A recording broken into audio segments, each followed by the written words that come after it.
अभी आपको बताएंगे कि यूट्यूब की आमदन हराम है या हलाल। सऊदी आलम आसिम अल हकीम ने सवाल का जवाब देते हुए इसे हराम करार दे दिया। समाजी राब्ते की वेबसाइट ट्विटर पर अब्दुल मुक्तदर नामी सारिफ ने उनसे सवाल किया कि क्या आप मुझे बता सकते हैं कि यूट्यूब की आमदन हराम है या हलाल, जिसका ट्विटर पर जवाब देते हुए आसिम बिन लुकमान अल हकीम ने जवाब दिया कि ये हराम है। वाज़ेह रहे कि सऊदी आलिम शेख आसिम अल हकीम जद्दा की मस्जिद में नमाज जुमा पढ़ाते हैं। इसके अलावा वो अंग्रेज़ी ज़बान में इस्लाम की तबलीग भी करते हैं। वो मुख्तलिफ टीवी प्रोग्राम में भी शरीक होते हैं और सवालों के जवाब देते हैं।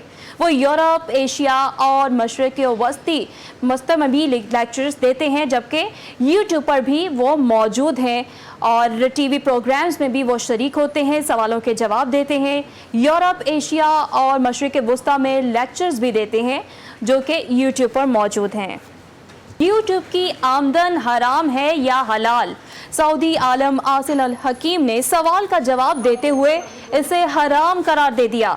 समाजी राब्ते की वेबसाइट ट्विटर पर अब्दुल मुक्तदर नामी सारिफ ने उनसे सवाल किया कि क्या आप मुझे बता सकते हैं कि यूट्यूब की आमदन हराम है या हलाल, जिसका ट्विटर पर जवाब देते हुए आसिम बिन लुकमान अल हकीम ने जवाब दिया कि ये हराम है। वाज़ेह रहे कि सऊदी आलिम शेख आसिम अल हकीम जद्दा की मस्जिद में नमाज जुमा पढ़ाते हैं। इसके अलावा वो अंग्रेज़ी ज़बान में इस्लाम की तबलीग भी करते हैं। वो मुख्तलिफ टीवी प्रोग्राम में भी शरीक होते हैं और सवालों के जवाब देते हैं।